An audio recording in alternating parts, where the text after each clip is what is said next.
Bonjour à tous, contente de vous retrouver aujourd'hui. Comme promis dans la dernière capsule, je vais vous parler de l'enfant intérieur, donc comment libérer votre enfant intérieur.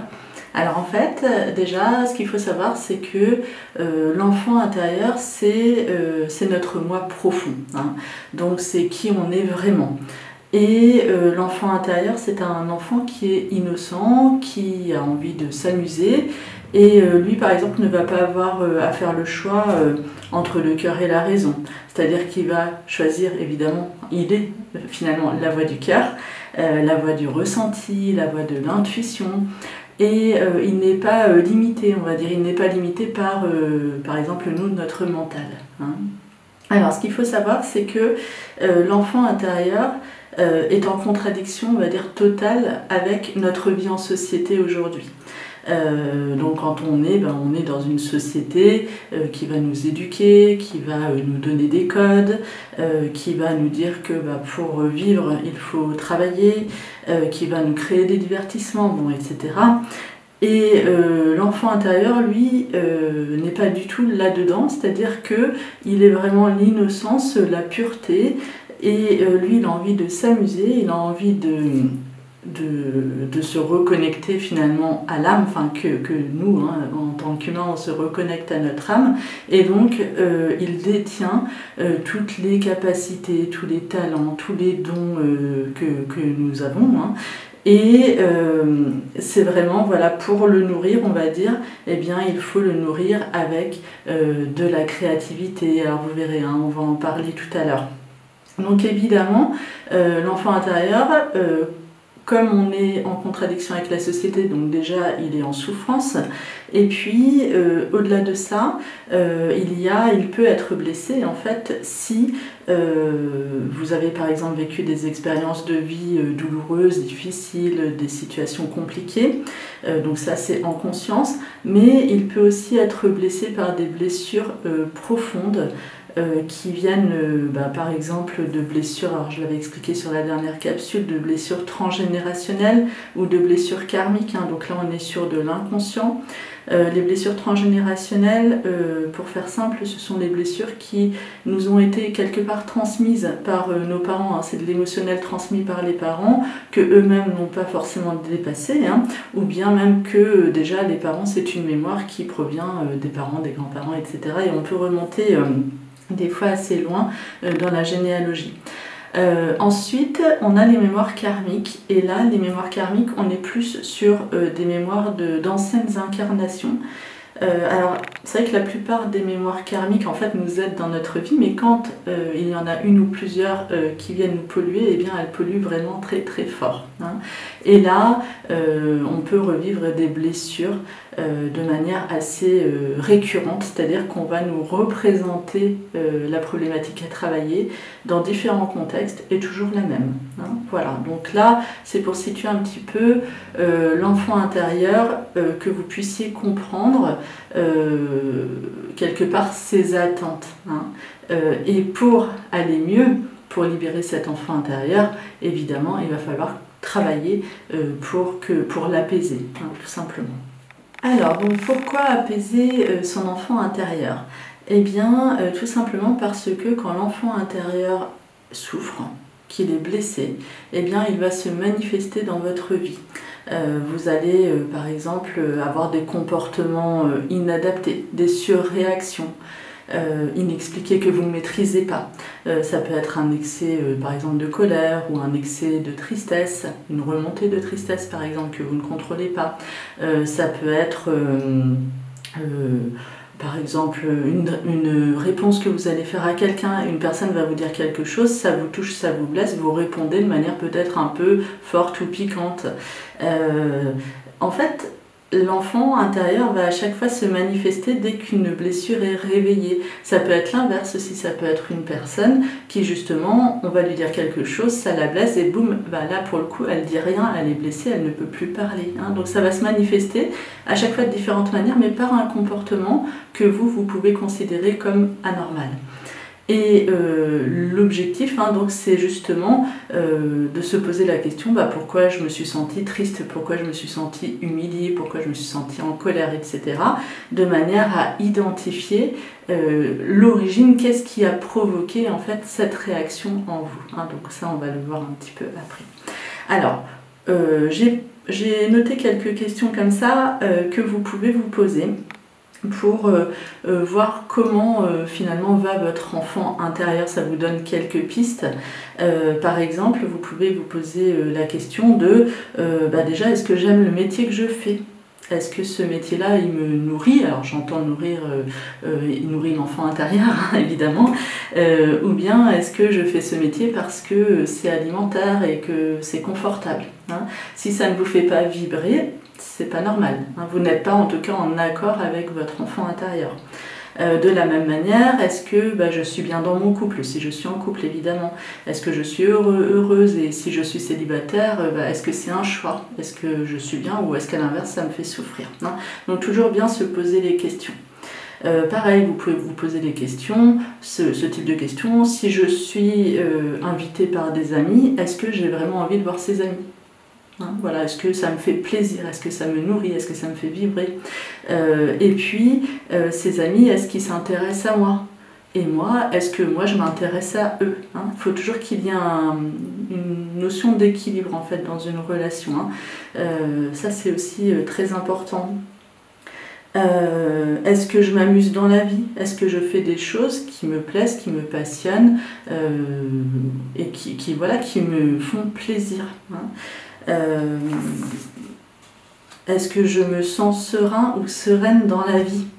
Alors c'est vrai que cette question, elle est essentielle parce que si vous avez par exemple une situation un peu délicate à gérer ou une problématique qui arrive et que vous êtes obligé de gérer, hein, eh bien comment vous réagissez à l'intérieur de vous? Est-ce que cette situation, elle me plombe?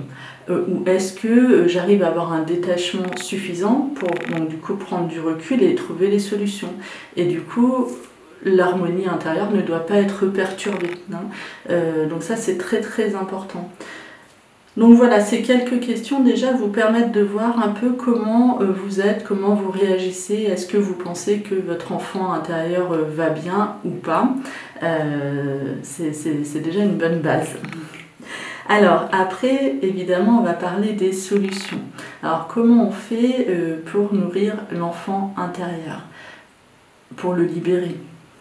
Eh bien, la première chose, et quelque part c'est l'objectif, c'est d'être vous-même, d'être qui vous êtes vous vraiment, d'assumer aussi des fois qui vous êtes. Par exemple,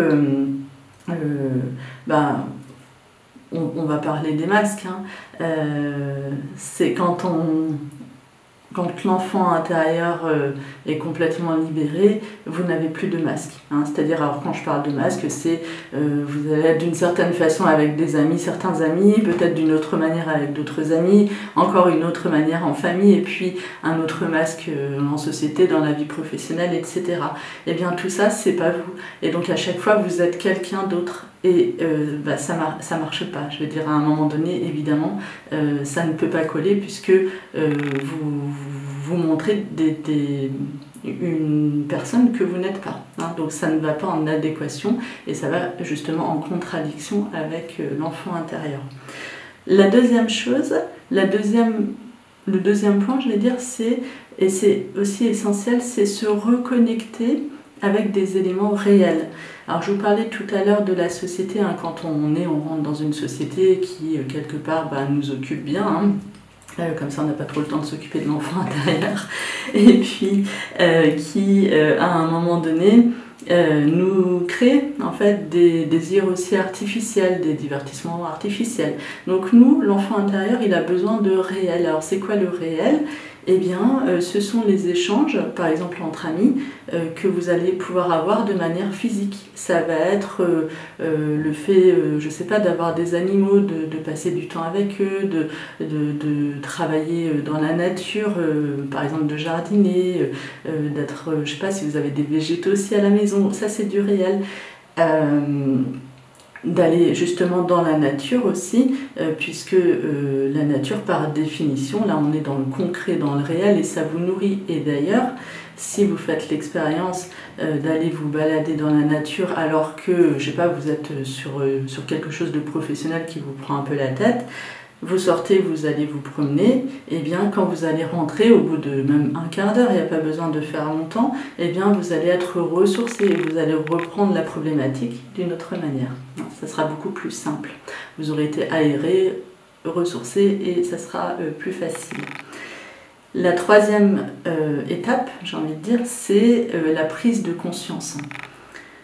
Alors la prise de conscience, là, quand vous l'avez, et c'est l'objectif de cette vidéo aussi, vous avez fait vraiment une grande étape, une grande marche, vous avez gravi une marche importante, parce que quand vous prenez conscience que les réactions que vous avez viennent de votre enfant intérieur, donc de vous, clairement, et pas des autres, et bien là, en fait, vous allez pouvoir accéder à une transformation et avoir énormément de compréhension.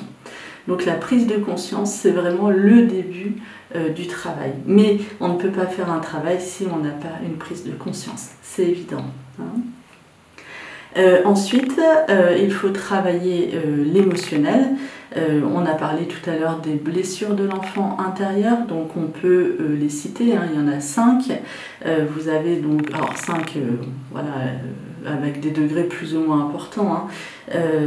Donc on a la blessure de trahison, la blessure d'abandon, la blessure de rejet, la blessure d'injustice, et puis la blessure d'humiliation.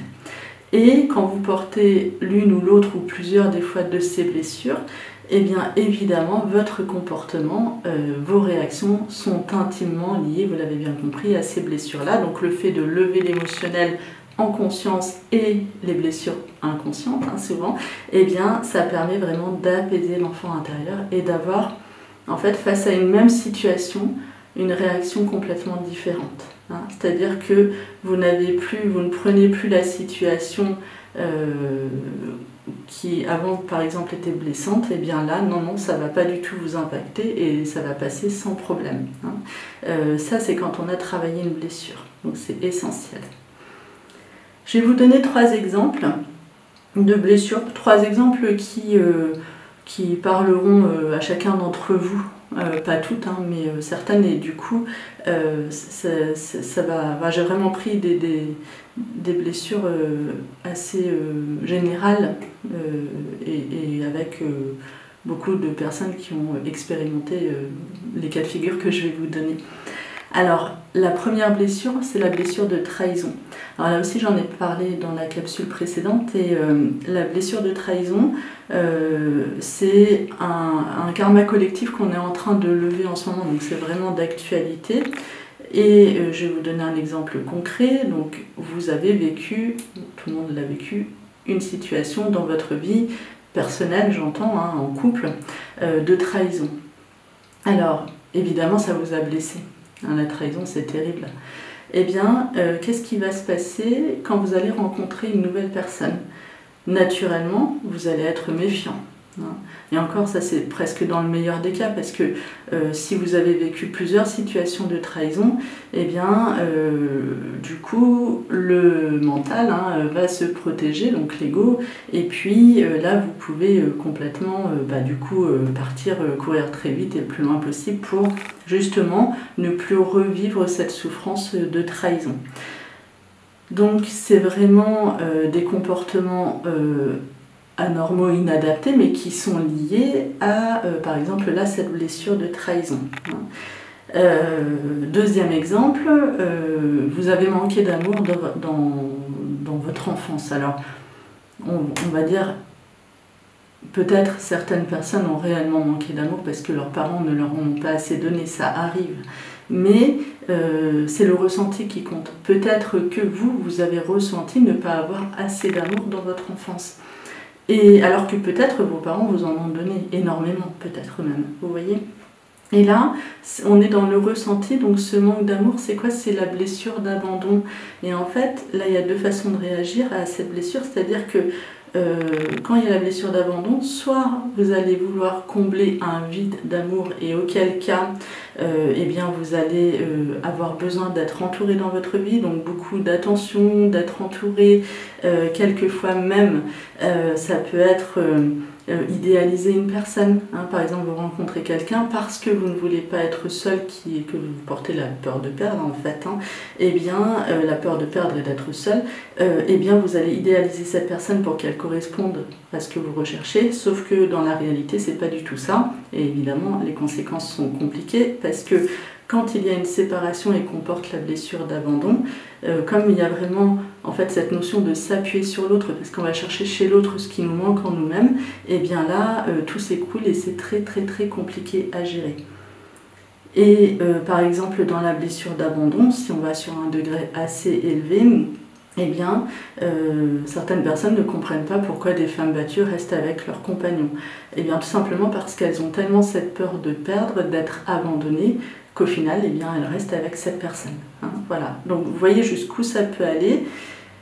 Donc ça, c'est la première façon de réagir. Et puis, la deuxième façon de réagir, la personne a tellement peur d'être abandonnée que, un peu comme la blessure de trahison, elle va courir vite et loin pour justement mettre de la distance et se sentir en sécurité pour ne pas vraiment rentrer profondément dans une relation, ou voire pas du tout, puisque vous pouvez très bien avoir une personne qui du coup ne donne plus de nouvelles. Hein. Donc ça c'est des réactions, alors je fais exprès, hein. Je fais vraiment des exemples assez, comment dire, extrêmes, mais au moins comme ça vous permet de comprendre un petit peu les mécanismes que peut mettre l'ego en place. Quand je dis l'ego, c'est le mental, pour se protéger, hein. Ou en tout cas pour pouvoir aller mieux, hein. Mais c'est en surface, hein, puisque évidemment pour pouvoir aller mieux, vous avez bien compris, il faut guérir les blessures, hein. Troisième exemple, j'ai mis donc la blessure de rejet. Alors la blessure de rejet, c'est important parce que comme vous êtes des personnes qui êtes ouvertes à la spiritualité, elle concerne beaucoup de vieilles âmes. Donc les vieilles âmes en fait sont là pour aider l'humanité, donc chacun ou chacune à son niveau, hein. Et la blessure de rejet, si vous voulez, comme les vieilles âmes viennent quand elles s'incarnent sur Terre, elles viennent d'un endroit pur où règne, on va dire, l'amour inconditionnel. Et le fait de s'incarner sur Terre, donc même si dans la famille ça se passe bien, au moment où elle rentre à l'école, commencent les premières difficultés parce que cette vieille âme n'arrive pas à s'incarner, pardon. Enfin, c'est une forme de difficulté d'incarnation aussi, mais n'arrive pas à s'intégrer avec les autres à l'école. Parce que évidemment les enfants sont très précaires, hein, quand ils sont jeunes, donc du coup ça la fait beaucoup souffrir cette vieille âme, et elle va vraiment toujours être en décalage avec les autres, et voire même se dire à un moment donné quand elle grandit qu'elle vient d'une autre planète en fait, hein. Donc vraiment cette notion de décalage qui est ressentie, et la problématique de cette blessure de rejet, c'est que comme c'est une personne qui s'est sentie rejetée, elle va vouloir ne plus l'être. Donc du coup, elle ne saura jamais dire non, hein.